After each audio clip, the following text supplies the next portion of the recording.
Hey guys, welcome to our Scenic Values. I am Mariah. So I just wanted to come and come on here again and kind of talk to you about some of the things that I've been learning just in my devotion time. Yeah, so the Lord's been kind of talking to us about boundaries. And even before I met my husband, the Lord had been talking to me about personal boundaries and things that he said that I needed to set up that needed to just be across the board. So in building relationships, whether it's with people at work and business, church, wherever I went, there were certain guidelines or things that were necessary for me. And so a lot of times when God gives us direction, it's for our protection. It's because he doesn't, because he kind of sees things that we don't, right? And so, um, so, okay, today is going to be a day. I'm going to try to get through it. So the Lord had been dealing with me about a few things, boundaries and stuff, and about trusting him. And he's been really teaching me about, sorry, this piece of hair.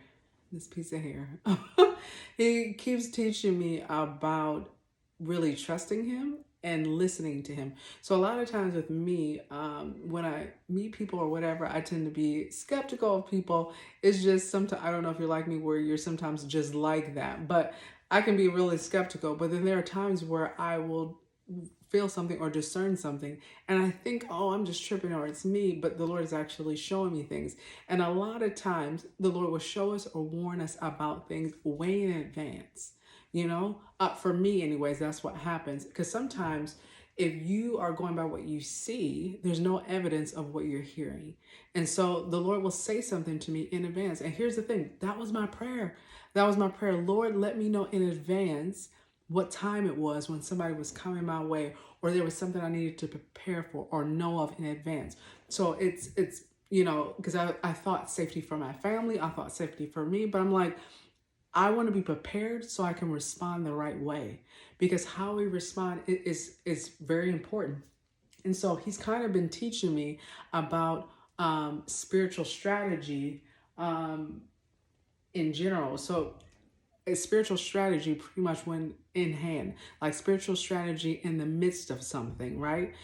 So it's very easy to want to respond in a way that is a natural response, but it's what you do with that anger. It's what you do after that, right? And so the Lord was talking to me about some things for a while, and I was just like, okay.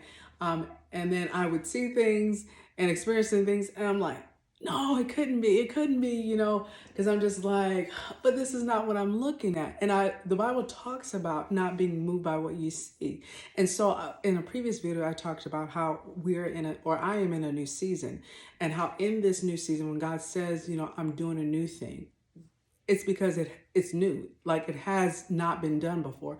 Or if he says you're in a new season, that means you have never been here before. So the understanding that I had in old seasons is not going to get me where I need to be. It's like I operated in a certain way, say for instance, one-dimensionally. Like I operate in a certain way, and then now in past seasons I operated one-dimensionally. Now God is wanting to add 6 more dimensions to that. He's like, let me show you how to look, how to see something, but see it from so many angles, which will affect your outcome, which will affect how you respond. But because you've always in past seasons responded one-dimensionally, and in this season you're going to need to understand and see more. You have to rely on me. You can't rely on yourself, because your responses were based on one-dimension thinking. Now I'm trying to take your one-dimension thinking and make it into 7 or make it into 10 or whatever, where you're able to see the enemy from several different ways and know how to respond that shuts each of those paths down. So how do we spiritually not only discern but attack or deal with something that the Lord has shown us, right? So sometimes we can feel something and it makes us angry. There's something recent where I had already been seeing signs of something, and then I get the rest of the information and I'm pissed. I am pissed. Sometimes when I think about it, I'm still angry. But, even with that, I'm just like, okay, Lord, I'm all the way pissed. I'm mad. Oh, Jesus. Like, I just want, Lord, you know what's up. But at the same time, the Lord is like, okay. I'm like, Lord, but I know that, so I'm like, oh my gosh, I'm angry. I'm pissed. I'm like, but the Lord knows, okay, wait a minute. You're in a new season. You got information that I'd already been talking to you about. Now you got more, now you realize that this is from me. You can't respond like you did before because you don't know what you're looking at. I know that was one of the things he has said. You don't know what you're looking at. You know what you're looking at from one angle, but you don't see the rest. How do I operate multidimensionally in a situation? But that's the thing of him. That's what he has to teach us to do. How to fight strategic with what's in your hand, right? So God gives us the tools, not only his word, but he says if we desire wisdom, ask him and he will give it to us. So I'm like, Lord, I don't know what to do. I'm sorry, this piece of hair keeps getting in my face. So I'm sorry, but I can't talk with it in my eyes. But I'm like, Lord, I don't know what to do. I don't want to say the wrong thing. I don't want to do the wrong thing. You know my heart. I've been repenting like 30,000 times, like every day, because I'm so pissed and so mad. What can I do? What can I do? And so for us to get to this point of that type of maturity or type of level or dimension in God, there are things that you have to go through that literally builds that muscle, right? So I wrote some things down. Where, so literally it's like spiritual strategy is not about what you know. It's about the understanding or plan that he's going to give you. So again, being in a new season, that means you don't know what you're doing. That means that how you used to operate, whether it's one dimensionally, two dimensionally, it doesn't even matter. It's not enough to where you're going. So you have to trust him. He sees further than you do. He knows what's connected. When you're thinking you're helping this person, that person, but that person is actually connected to the part that offended you or hurt you or whatever. Like, you don't know. You don't know. And I'm not saying this is what happened to me, but I'm just saying in general. Also, you don't get the type of strength we're talking about. You don't get from a task that's easy. It's at its hardest is when it produces or gives you spiritual strength that is lasting. So even James chapter 1 talks about the trials that we go through, knowing this is a testing of our faith. So let it happen. Why? What does it produce? It produces endurance that makes you perfect, lacking nothing. So I'm like, man, perfect, lacking nothing. I'm like, that sounds pretty awesome. But to get back to it, I literally have been, when I am frustrated and upset, I literally have had to continue to say over and over again, Lord, I trust you. I don't know what to do. Saying that, admitting that, I don't know what to do. So, sorry, my little one came back down again. So literally, I'm like, I realized in this season, I'm like, Lord, I don't know what I'm doing. I do not know what I'm doing. I don't know how to respond. I know what you've been telling me. I know you're preparing me for something, but I don't know what I'm doing. So I tell my husband, and God is so faithful. He's so faithful. He literally,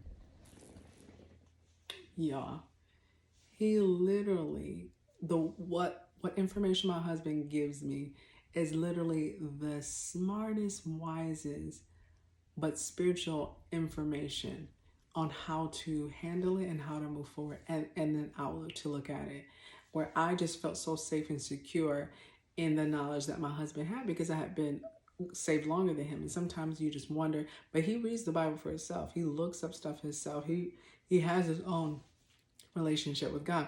So he's talking to me, giving me insight. The Lord already knew we were going to get to this point where I was going to need wisdom, and it was going to need just something from my husband. So this was like the next step up. So it's like this other season we're in. It's both of us. We both, the way we communicate and do things, have to be at another level so that God can do more in us, do more in us, do more with us through us, all of that stuff. This makes sense, this makes sense, this makes sense. This is what I saw, this is what I sensed, this is what I realized you had to find out later on your own because I already was thinking da da da da da. I'm like, won't he do it? I'm like, now that's attractive. That's attractive. Because my husband wasn't somebody that was raised in the church, but he knows people. He knows certain behaviors and stuff, and he can pick up on what time it is with you in a minute. And so people who are full of BS tend to stay away from him because he can pick up on it.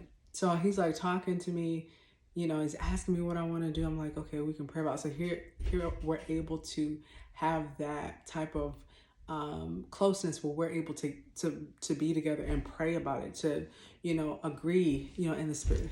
I like his, I wear his sweaters all the time.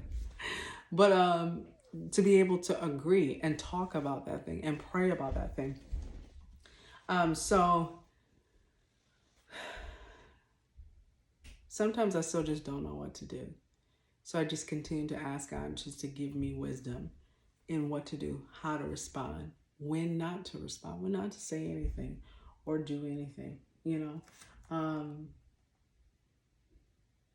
Yeah, I'm like, God is just great. But, I will say, like, because I know I'm being super vague, but it's not about necessarily you knowing what I'm talking about, because that's neither here or there. I think it's just kind of my point of saying any of this to you is that when God is doing something brand new, do not rely on you, because you will mess it up.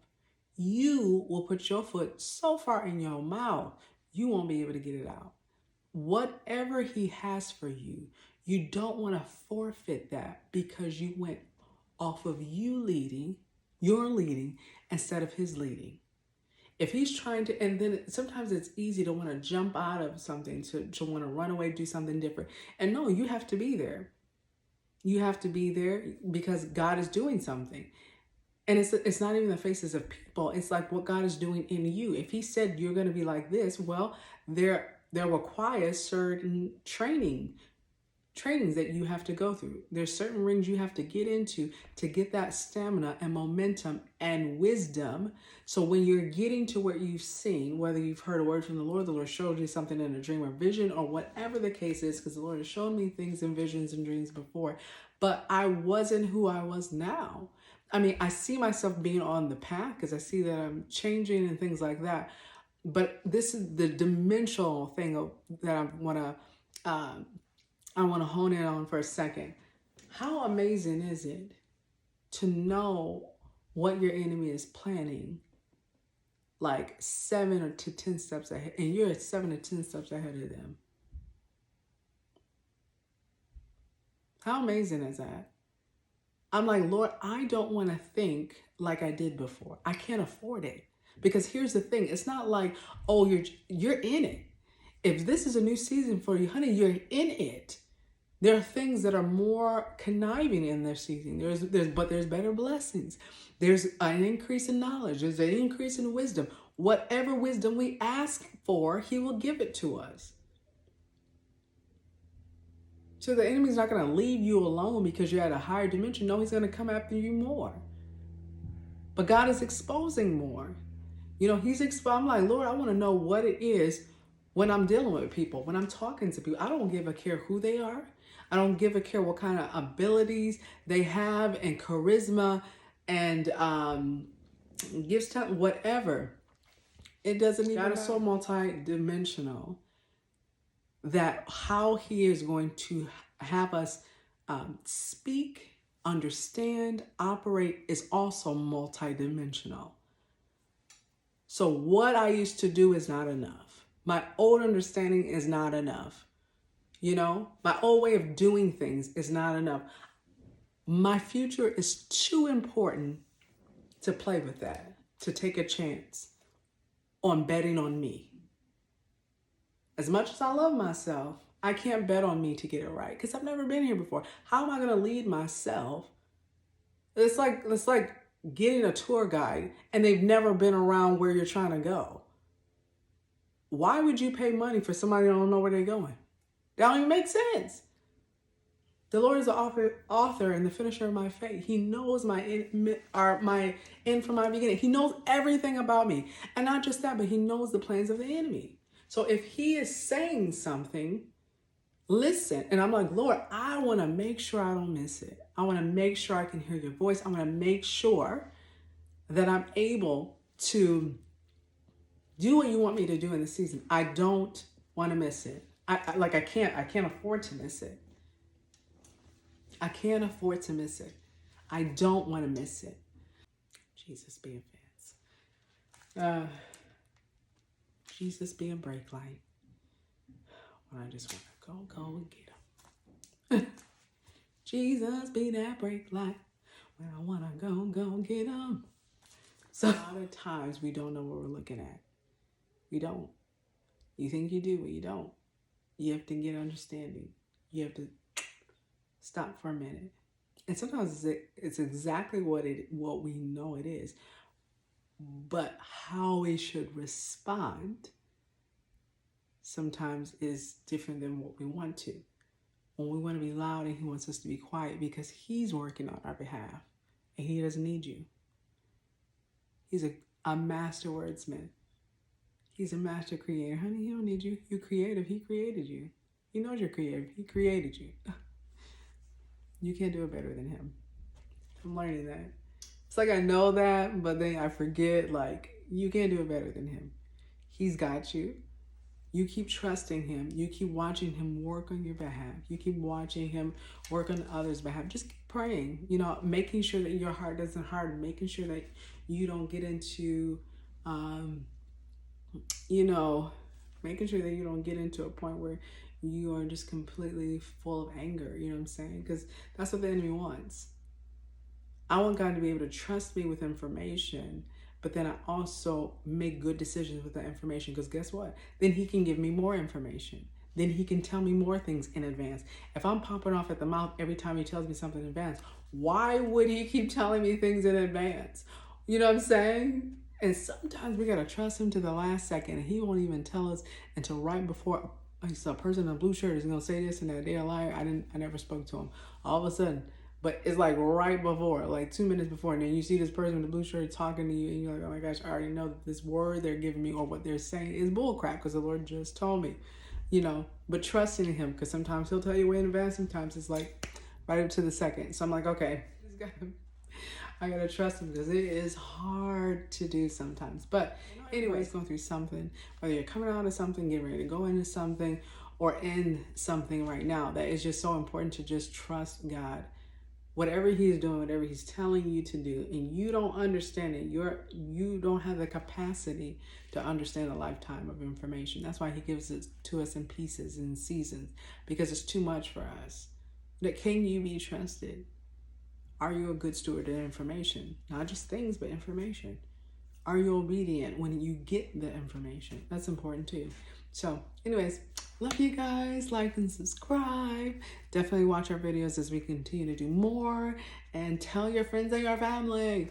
We love you. We appreciate you. God bless. Bye.